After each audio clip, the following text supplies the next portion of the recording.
Hi guys, I am here with Tina Kadolph, and she is are you the president, the CEO Yes, I am. of Founder and Love president. Missions, lovemissions.net, which is the mission that we have featured in the spiritual warfare video. I just wanted to do a quick interview and bring her on, introduce her to you so that you can find out a little bit more about what they are doing in this fight against child and human trafficking. So everybody say hi, Tina. Hi, everybody. And I just want tell our viewers a little bit about how Love Mission started and how you got this up and running, because it's such an amazing organization that you've built. So to try and keep it from, I could be with you guys for days, so we'll try and keep it short. But around 2000, I went on my first mission trip. That God spoke to me during that trip, and I knew immediately that I was supposed to continue doing trips. So around that time we started, we put together our organization called Love Missions. We've been leading trips around the world since then, specifically going back over and over again to the Navajo Nation in our country, in Arizona, and then also to Guyana in South America. And we have a safe house in Guyana, which now is housing 5 children. So that's really how it started, was us just leading mission trips, doing food, bringing the gospel, whatever we could to meet needs there, and then having that door open to be able to share the gospel and the need of Jesus. Around 2011 is when I really added the focus of human trafficking. And I hadn't added it before because I myself am a survivor. And before that time, I wasn't talking about my trauma and what had happened to me. Through most of my life, I tried to ignore it and not have it be a part of my life. I wanted to pretend it didn't happen. And also there was huge bits of my memory that were blocked out. But with all trauma, it eventually rises, and that did happen. And I had to get hospitalized and get treatment. And so once I had got healed, God penetrated my heart and did miracle healing in my life, I knew I wanted to help other survivors and give them a face that, and people a face that these are real people, that this really happens today in our country and around the world.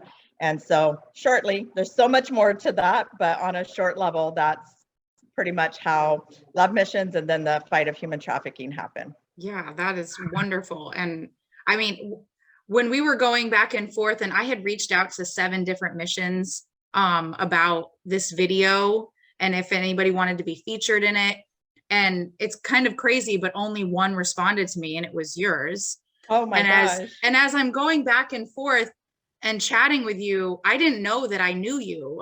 Your daughter and I grew up together. So that's just so funny how God works, because I started talking with Trina about it, and she was telling me, Tina, and I didn't really put it together until she said your last name. I'm like, oh, I know her. So it was, I know that is to be, but she shared all of the stuff that she had done with your mission back on the East Coast of Florida. And I dived into that story a little bit, and it's amazing. I know that you have a very heartbreaking, but also moving testimony about how God has worked in your life and how he's using the broken pieces to just lead other people to him. I think that is so amazing that he is working in you, and that you have been able to build this based off of something that happened to you that was not a great thing, that was a terrible moment and a trauma for you. Yes. So my next question is, you kind of answered it a little bit, but like, what do you guys do on a day-to-day? I'm sure you have like administrative stuff, but then what do you do on your day-to-day, and then what do you do on your missions? So on our missions, I actually work also alongside Palm Beach Atlantic University, which is a Christian university. And so every year I take multiple trips with them. And I love it because these are young people who are going into either mission work, pastors, doctors, nurses, all kinds of different things that they want their future to be. And so I get to come alongside them, encourage them. I get to take them to hospitals, and they get to interact with patients, and then see what it's like in other countries, as well as this last May, was the first time I was able to bring a group to our safe house and be able to let them interact with our children, which turned out amazingly. The kids love them so much. So when we go on a mission trip, we do multiple things. So you can visit our safe house. If we do background checks and all those things. We do VBS. We work with the youth. We work with the local churches. We go into the jungle. My mission trips are not easy. We don't stay in hotels and have air conditioning. My mission trips we're in the jungle sweating and mosquitoes and amazing things. Though you see parrots flying over your head and it's such a amazing experience. But we go to the hard places that not everybody wants to go to, because I believe God wants us to reach all people, and even the hard places. So we go, and honestly, it's my favorite. So we might sweat a little bit, but you are reaching people that don't get to see teams and don't get to see people all the time. And they are so thankful for you to come in and tell them about Jesus. And we work with the children, and we work, like I said, youth and women. Our day is busy, packed, bringing the gospel and showing Christ's love. That's what we do. On my day-to-day basis here, working with Love Missions, we are working with survivors 24/7, help mentorship, getting them, trying to find housing or to get them into a safe place if they've just been rescued. We also have a coffee shop that I've actually had women come into our coffee shop that had fled their traffickers, and we've been able to get them into safe homes and start the process of their healing. Wow. And so our day-to-day is different every day. It just depends on what the need is and what we're doing. With that, we also do team building. So you can pack freedom bags, which is a bag that I designed that is packed full of hygiene products, towels, a blanket, socks, Bath and Body Works, toothpaste and toothbrushes, and journal, just everything that we could pack into this bag. I designed the bag because I found out when they're rescued, they usually get a plastic Ziploc bag with some shampoo and a bar of soap. And I just thought, how do we even start the healing when they already don't have value and don't feel worth, and then they're handed this plastic bag? So these bags are beautiful. And I have women, local churches that help sew them, and then survivors that sew them. And so we do that and give them to safe houses and to survivors and to police officers who do the initial rescue. And then they get to give them a bag, those bags instead of the Ziplocs. And so we have groups come together, businesses, churches, whatever it is that may want to come and pack the bags with us and donate the products. So that's when, I guess that's our day-to-day is crazy. No, that's wonderful. And that it's that little nuanced stuff that can make a difference to people, especially when they're emerging from a situation like that. Yes. So, okay, I know that there, I'm sorry. Go ahead. I was just going to say, I know that it's hard to, I'm sure you can't put an exact number on it, but like roughly you guys have been operating since 2000 doing missions, and then since 2011 introducing like the safe houses and the human trafficking aspect. So how many people would you say that you guys have ministered to and reached over the years? Oh my gosh. I was like, when you asked that question, I'm like, how do I even answer that? Like, I don't count, I don't keep a tab, but is it like hundreds, thousands, tens of thousands? Yes, thousands. Wow. Just for an example, our very first VBS and the first time we went into the jungle, we had 850 children come to that, and they walked 7 miles to come to our VBS. So that was just one VBS, and we've done it multiple times a year since 2000. So I can't even tell you the numbers, but it's been thousands, and it's been such a blessing. And we've been able to, now even, for example, in both places in Guyana and on the reservation, some of the children that we first started ministering to are adults and have their own children now, and now we're ministering to their children. So it's been generational. So it's amazing what God has done in this little ministry, from a person who thought she couldn't do anything to reaching thousands, and it's incredible. That's the mission. That's right.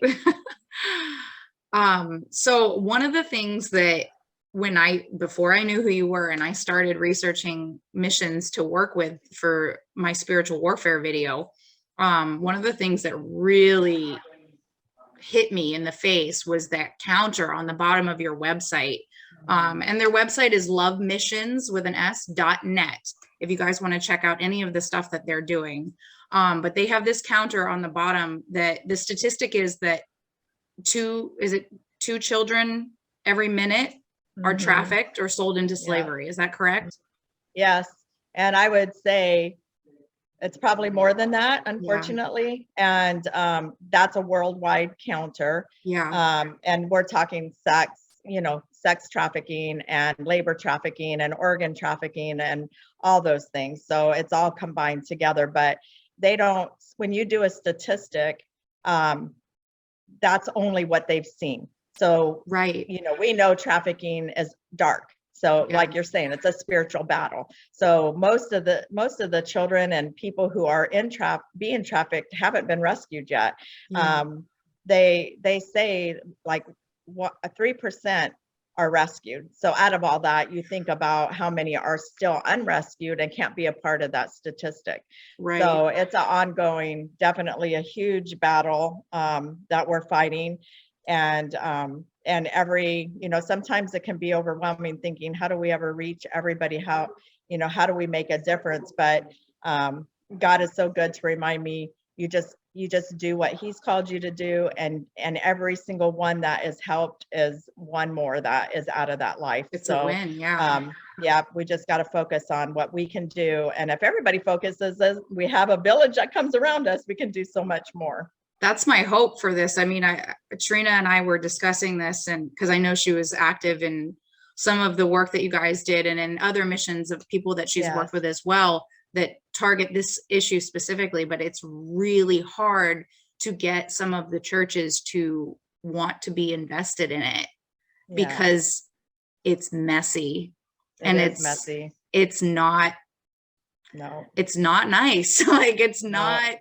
It's an ugly thing. Package in a bow. So I am hopeful that this video can help at the very least draw awareness that this is a real issue, that this is a spiritual battle that we as the body of Christ need to be working on and be aware of at the very least, and how we can help. So yeah, for sure. Because this is like one of the darkest evils that is out there. Yeah. And the enemy thinks he's winning.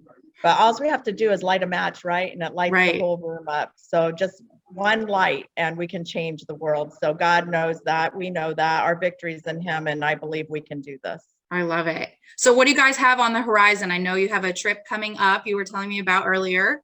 Yep. I'm heading to Wisconsin on Thursday. And it's to speak to a church up there and then a possible safe house. And like I said, the opportunity arose. I walk through it and then just pray every step of the way. If this is what God wants, then it'll happen. And if it's not, it's okay. And then I'm also speaking in St. Louis and Texas. I have we're going to reach 15,000 students in Texas. Just bringing awareness to human trafficking and how to be safe. And I'm super excited about that. It's a huge one. And then we will be going back to make sure our children are still doing good in South America, going and visit them. So between now and the end of the year, there's a lot of things that are happening. And then of course, we still have all our work that we're doing here with our survivors. And I also teach education and awareness in our schools. And so our first, since school started, we will be back in the schools talking to students, parents, and teachers so that they know what to look for. And where I'm so thankful we get that opportunity. It's huge because it starts, Florida is third in the nation for most human trafficking. And then of course, online is where they target our kids on apps and internet. And so if they don't know how to be aware, then they don't know how to protect themselves. So that's another thing that we do to reach out to our kids, because since the pandemic, COVID started, our child exploitation has gone up 106%. So we have to do something. We can't just keep a blind eye to it. Yeah, absolutely. These are a couple questions that I didn't send to you in advance, but Okay. you have several safe houses No, domestically or we just just one? have one safe house Okay. right now. Yes. In South America. And then we have the Bridge, which is bridging people from pain to purpose. And that's a life center teaching life skills, getting Okay. GEDs, college scholarships, or like I said, life skills so they can learn how to, get themselves back into a job. Yeah. We have business partners that will hire, because we also get tattoos removed because traffickers will brand their girls or guys too, because boys are also trafficked. Mhm. And so we help them with that, because almost all of them have some kind of record, because the trafficker, of course, is going to put them out on the front lines to be Sure. arrested. So we have to get their records expunged, which is, we have lawyers to help them do that. But in the meanwhile, they need to work. Otherwise, how are they going to have a Right. home? How are they going to become successful and live healthy lives? So we do have business partners that help us, no matter what their background is. They will hire them so that they can start on the path of success. That's awesome.